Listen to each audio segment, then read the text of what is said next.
Mucho gusto, mi nombre es Juan José Sánchez, junto a mi compañero Julián David Fuentes. Vamos a presentar casos de prueba de hipótesis para nuestro segundo parcial de inferencia estadística. Entonces comenzamos con las pruebas de hipótesis para la media, en este caso para Z, donde tenemos desviación estándar conocida y una muestra grande, en este caso mayor o igual a 30.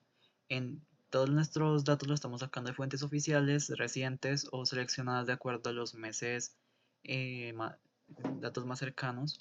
En este caso con Microsoft tenemos que un analista financiero está evaluando si el comportamiento reciente de la acción de Microsoft presenta cambios significativos respecto a su promedio de los últimos 6 meses. Se cuenta con la muestra de 80 precios de cierres recientes y se conoce que la desviación estándar histórica es de $25. Con un nivel de significancia de 5%, el promedio histórico de este periodo ha sido de $500. Se desea comprobar si el precio actual se mantiene en ese mismo nivel o si difiere significativamente.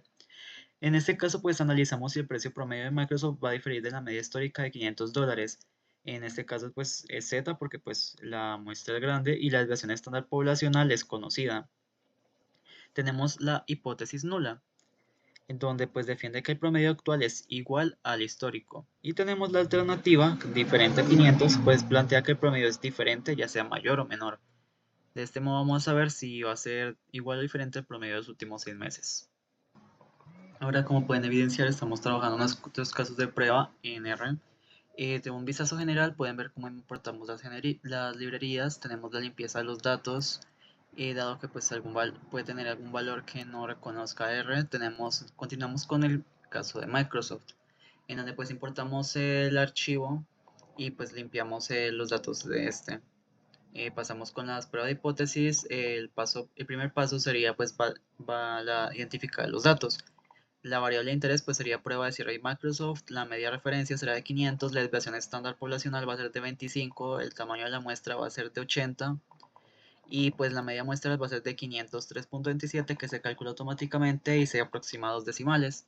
Tenemos la formulación de la hipótesis que pues como ya tenemos claro, tenemos la hipótesis nula si es igual a la media, si es la alternativa en caso de que pues sea diferente, o sea mayor o menor. Tenemos que es de dos colas y pues el estadístico de prueba, como la fórmula de Z ya la conocemos, se calcula directamente. En este caso es igual a 1.17 y pasamos con el nivel de significancia que es de 5%, en que entonces calculamos el paso 5, el valor P, que se calcula automáticamente con pnorm, dado que pues no necesitamos revisar la tabla en R. Tomamos la decisión en caso de que P valor sea menor que alfa, se rechaza, en caso contrario no se rechaza. Entonces pues podemos ver que el P valor calculado es de 0.24, mientras que 0.5 pues es menor. Entonces el, entonces la decisión que se va a tomar es que no se rechaza la hipótesis nula, pues no existe suficiente evidencia estadística con un nivel de significancia del 5% para concluir que el precio promedio de Microsoft difiera de 500. Entonces la prueba de hipótesis de Microsoft podemos evidenciarla en esta gráfica, donde pues Z cae dentro de la región central. Ahora continuamos con el segundo caso de prueba de hipótesis para la media con TestStudent. ¿Por qué es con esta? Debido a que la desviación estándar en este caso es desconocida y es una muestra pequeña, pues menor que 30. En este caso trabajamos con la empresa de Unity, que pues ha tenido una media histórica en el valor de su acción de $42. Una inversionista sospecha que en las últimas semanas el precio promedio ha aumentado debido al interés por nuevas tecnologías de videojuegos, por ejemplo las últimas entregas como Silksong. Para contrastar con esta sospecha, se toma una muestra de 22 precios de cierre recientes y se calcula la media desviación muestral con una desviación estándar de 5%. Se desea determinar si el precio promedio actual es significativamente mayor que el valor histórico de $42.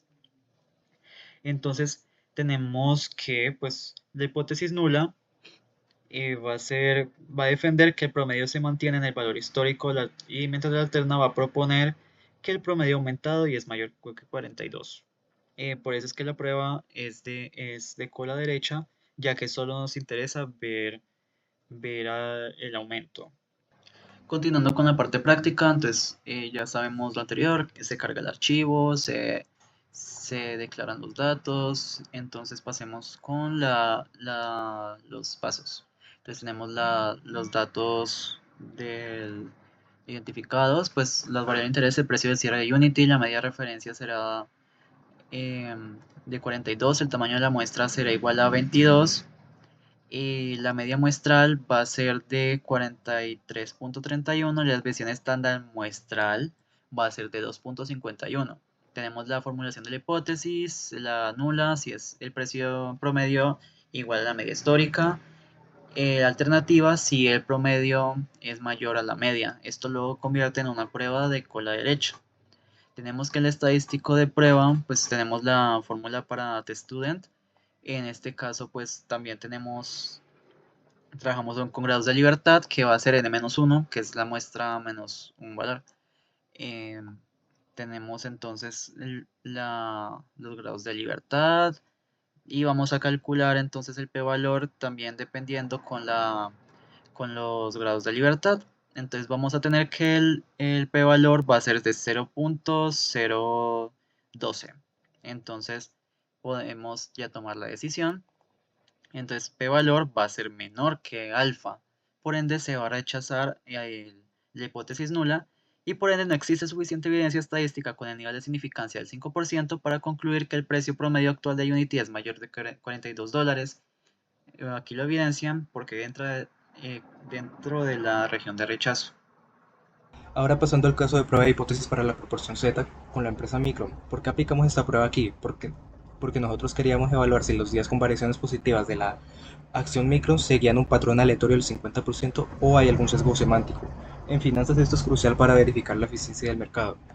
Nosotros planteamos las hipótesis de H0, que era P igual a 0,5, o sea, el 50% de los días tenían una variación positiva, y H1, que era P diferente a 0,5. La proporción, lo que quería decir que la proporción era diferente al 50%. Utilizamos un nivel de significancia del 0,05 con los datos claves, que era el periodo de los últimos 30 días, desde el 15 de agosto hasta el 26 de septiembre, un número de datos de 30 observaciones y un número de éxitos que era al final de 20 días positivos, con una variable de proporción de P gorrito del 0,6667. Y las condiciones que utilizamos era NP igual a 15, N por P por 1 menos P igual a 15, ambos siendo mayores o iguales a 5.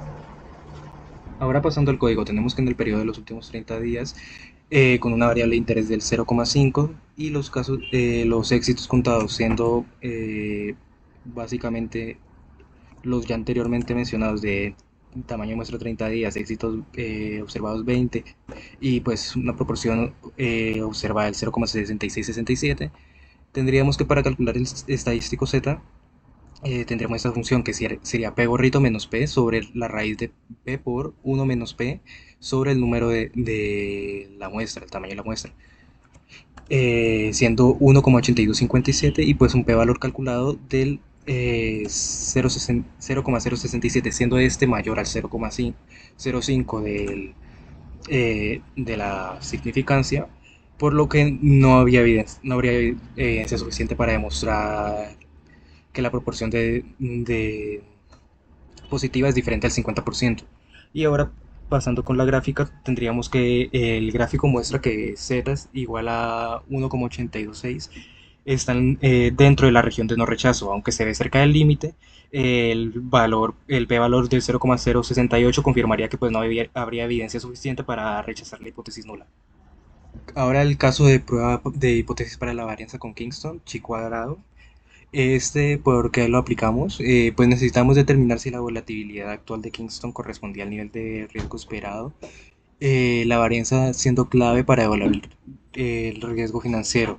Las hipótesis aplicadas fueron de sigma cuadrado igual a 0,00001, siendo la varianza poblacional igual al valor hipotético, y sigma cuadrado de 0,00001, siendo la varianza diferente del valor esperado, con un nivel de significancia del 0,05 y los datos que utilizamos fueron un n de 30 días y pues ya una variancia muestral de 0,00053, un sigma 0 cuadrado del 0,0001 siendo una varianza hipotética y unos grados de libertad siendo 29, que esto es n-1. Bueno, ya pasando a la parte del código, tendríamos que estos serían los datos anteriormente mencionados, siendo el tamaño de muestra, media muestral, la varianza muestral del 0,000053, una desviación estándar, y pues este siendo el sigma cuadrado, eso siendo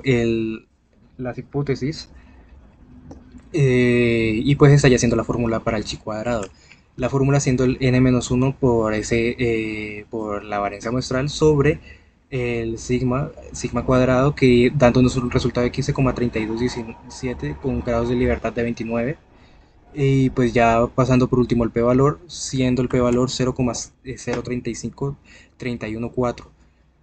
Esto pues lo que nos quiere decir es que el p-valor es menor al 0,05 del nivel de significancia, dándonos así que, que se debería rechazar H0 para demostrar que pues la varianza de Kingston difiere significativamente de la volatilidad esperada.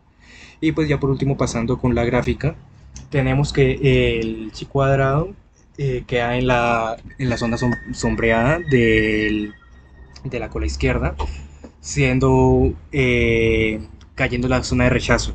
Esto confirma que pues la varianza de Kingston es significativamente menor que la esperada.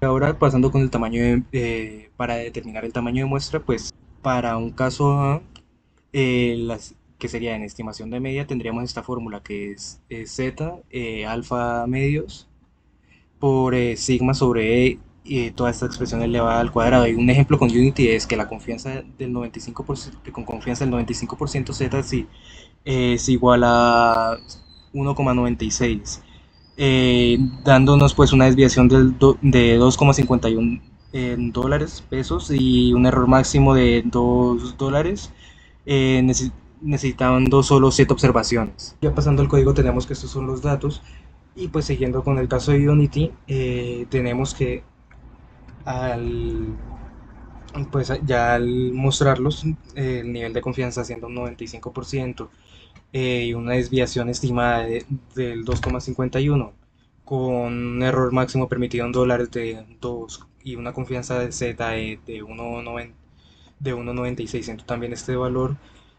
pues tendríamos que el tamaño mínimo de muestra requerido para este proceso sería de 7, lo cual pues ya nos confirmaríamos con la prueba, siendo la interpretación que para estimar el precio promedio de Unity con un error máximo de $2 y pues ya el 95% de confianza necesitaríamos solamente al menos 7 datos.